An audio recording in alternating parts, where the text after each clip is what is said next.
Hello everyone, welcome back to our adventures. आज हम pico CTF से एक और चैलेंज को देखेंगे, specifically ARM assembly 2। Or assembly 1 ऐसा होमवर्क मैंने तुम लोगों के लिए छोड़ दिया हूँ। सॉल्व करके देखो, इससे समझेगा कि तुम्हें आर्म का कितना नॉलेज है।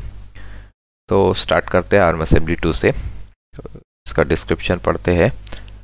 तो इसका डिस्क्रिप्शन में ये बोलता है कि what integer does this program print with the argument, ये और एक अटैचमेंट दिया है चल 2.s हमें मालूम है कि असेंबली फाइल होती है। और फ्लैग फॉर्मेट ये है 32 बिट, मतलब पिछले बार जैसा ही है कि जो भी आउटपुट आएगा as a 32 bit hexadecimal value pico CTF के अंदर रैप करके हमें सबमिट करना है। तो स्टार्ट करते हैं। ये मैं एक डायरेक्टरी क्रिएट कर लेता हूँ और अंदर जाता हूँ मैं।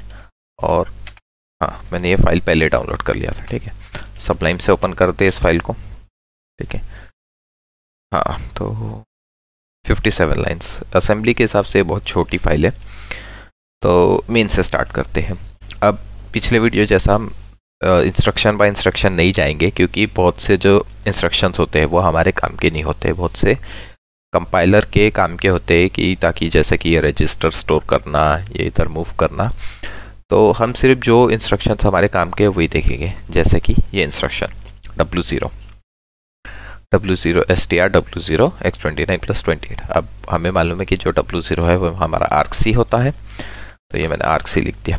अब मैं क्या कर रहा हूँ, X1 को स्टोर कर रहा हूँ यहाँ पे। अब X1 हमें मालूम है कि argv होता है, तो मैं यहाँ पे लिख देता हूँ argv। ठीक है, अब मैं क्या कर रहा हूँ कि X0 में argv लोड कर रहा हूँ। ये मैंने यहाँ पे भी argv इसलिए लिख दिया था क्योंकि ये सेम ही है, X29 + 16 X29 + 16। तो मैंने argv X0 में लोड कर लिया, ऐड किया 8 और डी रेफरेंस। इसका मतलब हमें पता है कि इसका मतलब होता है argv1। ठीक है, अब मैं कर रहा हूँ BL8OI, मतलब मैं 8OI कॉल कर रहा हूँ। तो जो हमारा आर्ग्यूमेंट जो हमें यहाँ पे दिया है डिस्क्रिप्शन में, ये एज अ स्ट्रिंग होगा यहाँ पे। ठीक है, अब फिर यहाँ पे एक थोड़ी इंटरेस्टिंग चीज़ दिखेगी कि मैंने जो भी रिज़ल्ट आएगा 8OI का, हमें मालूम है कि क्या आएगा, ये एज अ इंटीजर वैल्यू आएगी। पर मैंने इसका रिज़ल्ट कहीं स्टोर नहीं किया और डायरेक्टली फंक्शन 1 जंप किया। पर ये एक्चुअल में एकदम फाइन है, क्योंकि आर्म के कॉलिंग कन्वेंशन के हिसाब से जो पहला आर्ग्यूमेंट होता है वो X0 में जाता है, फिर X1, फिर X2 ऐसा। तो इसका मतलब यह है कि जब मैं 8OI कॉल करूँगा उसके पहले X0 में मेरा आर्ग्यूमेंट होगा।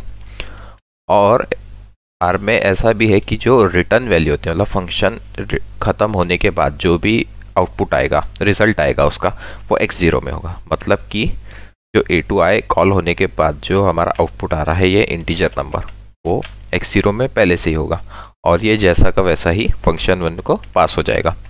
तो मतलब यहाँ पे हमने कहीं मूव करने की ज़रूरत ही नहीं थी, कहीं STR और LDR करने की ज़रूरत ही नहीं थी, डायरेक्टली X0 जैसा का वैसा फंक्शन 1 में पास हो गया। अब मैं फंक्शन 1 देखता हूँ, फंक्शन 1 में क्या हो रहा है। तो फंक्शन 1 में सब SP, मतलब कि ये 4 वेरिएबल्स के लिए स्पेस बना रहा है स्टैक में। फिर मैं कर रहा हूँ स्टोर W0 को SP+12। अब W0 हमें पता है कि हमारा आर्ग्यूमेंट है, तो मैं SP+12 को रीनेम कर देता हूँ। दो ही जगह है, तो मैं इसको रीनेम कर देता हूँ R इनपुट। ठीक है, अब ये एक नई चीज़ दिखी WCR। अब तो बोलोगे कि हमें मालूम है कि आर्म के रजिस्टर्स होते हैं X0 से X30 तक या W0 से W30 तक। पर ये WCR क्या है? तो आर्म में एक स्पेशल रजिस्टर होता है XCR, उसी का 32 बिट होता है WCR। ये एक्चुअल में इसकी वैल्यू हमेशा 0 होती है। तो इस इंस्ट्रक्शन का मतलब ये हो रहा है कि ये कोई एक C लैंग्वेज के हिसाब से देखें तो यहाँ पर कुछ एक वेरिएबल है जिसकी वैल्यू मैं 0 असाइन कर रहा हूँ। तो मैं इसको 4 जगह यूज़ हुआ है, तो मैं इसको रीनेम कर देता हूँ I। ठीक है, अब एक और instruction same, STR store WCR SP+20। ये भी एक वेरिएबल होगा C का, तो मैं इसको भी एक नाम दे देता हूँ, इसको दे देता हूँ J। ठीक है, अब अगर मैंने रीनेम करने के बाद तुम असेंबली देखोगे तो बहुत क्लीन दिखती है, कि डायरेक्टली समझ में आ रहा कि हाँ मैं ये कर रहा हूँ। जैसा यहाँ पे LDR है तो मैं W0 में I स्टोर कर रहा हूँ, लोड कर रहा हूँ, और ये जो भी W0 में मैं आई में डाल रहा हूँ। तो रीनेम करने से बहुत ईजी हो जाता है। तो अगर मैं इसको C में लिखूँ ये इंस्ट्रक्शन को, तो इसका मतलब हो रहा है I इक्वल टू 0, ये इंस्ट्रक्शन का मतलब हो रहा है J इक्वल टू 0। ठीक है, अब इसके बाद मैं क्या कर रहा हूँ, ब्रांच टू L2, मतलब मैं यहाँ पे जंप हुआ। अब मैं क्या कर रहा हूँ, W1 में J लोड कर रहा हूँ, ठीक है, और W0 में इनपुट लोड कर रहा हूँ, जो भी हमने इनपुट दिए थे इसको, ठीक है। और मैं कंपेयर कर रहा हूँ W1 और W0, और इसके बाद ये कंडीशन है BCC। CC का मतलब होता है कैरी क्लियर, इसका बेसिकली मतलब BCC और branch well less than same ही होता है, ऑलमोस्ट सेम होता है, ठीक है। तो इसका मतलब ये है कि जो आर्म की एक चीज़ है कि जो आर्म का जो कंपेयर इंस्ट्रक्शन होता है वो सब एस इंस्ट्रक्शन का एलियस होता है। जो लास्ट में जो एस मैंने बोला वो एक्चुअल में इसका ये मतलब होता है कि जब भी ये ऑपरेशन होगा उसके साथ में फ्लैग्स भी सेट करेगा। कोई भी इंस्ट्रक्शन के सामने अगर एस है मतलब कि वो फ्लैग्स भी सेट करेगा।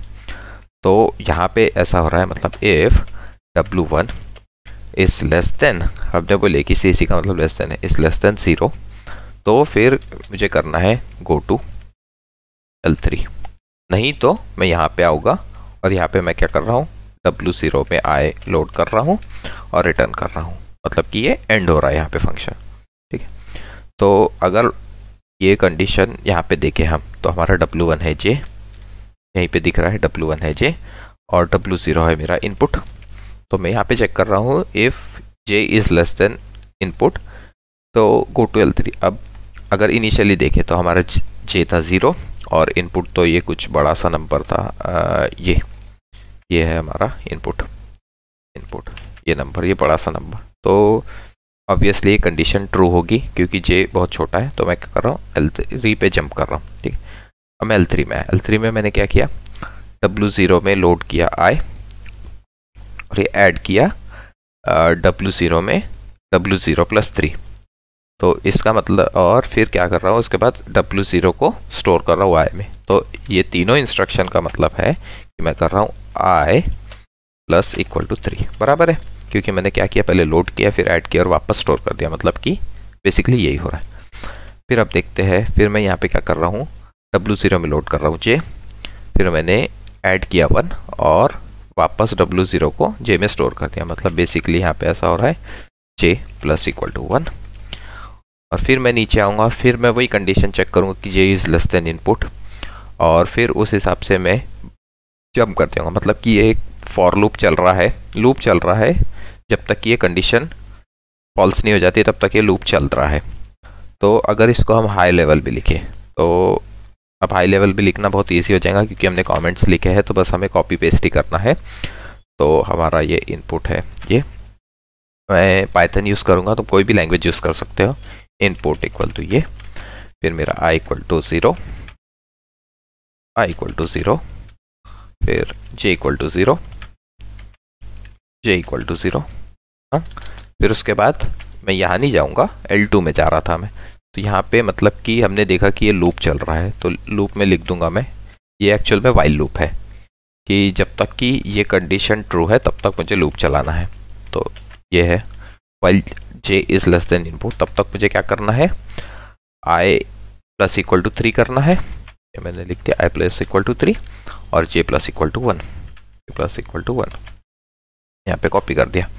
और जब ये फंक्शन एंड हो रहा है तो हमने देखा ये I की वैल्यू को रिटर्न कर रहा है और रिटर्न करने के बाद printf कॉल करके उसको प्रिंट कर रहा है, ठीक है।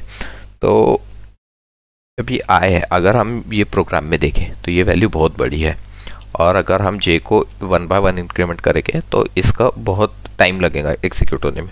पर अगर हम देखा जाए तो बेसिकली यहाँ पे यही हो रहा है कि इनपुट को ये मल्टीप्लाई कर रहा है टाइम्स 3, क्योंकि ये इनपुट टाइम्स चलेगा कि जितना बड़ा इनपुट है उतने बार ये इंक्रीमेंट होते जाएगा, और I इंक्रीमेंट होते जा रहा है 3 टाइम्स। तो इसका मतलब ये है बेसिकली कि ये इनपुट टाइम्स 3 हो रहा है, कि इनपुट को 3 से मल्टीप्लाई कर रहा है और ये हमें प्रिंट करेगा।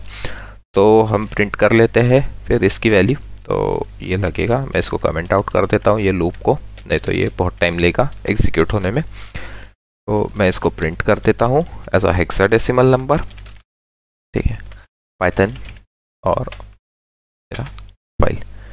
तो ये आ गया, अब ये 32 बिट से ज़्यादा बड़ी वैल्यू है, तो मुझे लोअर 8 बिट्स ही लेना है, सॉरी लोअर 32 बिट्स, मतलब कि 8 निबल्स, ठीक है, इसको निबल्स बोलते हैं एक एक को, तो 8 निबल्स लेना है मुझे। तो अब उन्होंने यहाँ पर बोला था कि जो भी नंबर है वो पिको CTF के अंदर रैप करके इनपुट करो, तो मैं करूँगा पिको CTF, ये मैंने रैप कर दिया। ट्राई करके देखते हैं फ्लैग रन होता है क्या, करेक्ट आता है क्या, या सबमिट, और या अब ये फ्लैग हमारा करेक्ट था। तो हाँ देखा, ये अगर जब भी हम वेरिएबल नेम्स हम वो कर देते हैं, डिफाइन कर देते हैं, तो असेंबली रीड करना बहुत ही ईजी हो जाता है। जब भी हम ऐसा रीनेम कर देते हैं वेरिएबल्स को, जैसा SP+28 को मैंने I किया, SP+28 को J किया, तो असेंबली रीड करना बहुत ईजी हो जाता है। और हाई लेवल जैसा कि ये 3 इंस्ट्रक्शंस को मैंने एक ही लिखा, एक्चुअल में C में भी ऐसा ही होगा कि ये एक ही इंस्ट्रक्शन को उसने 3 में डिवाइड किया। तो ऐसा हाई लेवल लिखते जाओ तो इजी होते जाता है, असेंबली रीड करना और इजी होते जाता है जैसे ऐसा। ये तो छोटा सा प्रोग्राम था, पर जब बड़े प्रोग्राम्स होते हैं तो उसमें ऐसा रीनेम करने से बहुत इजी हो जाता है, हमें बहुत हेल्प मिलती है पढ़ने में। तो हाँ, बस वीडियो में इतना ही बताना था। Thank you for watching.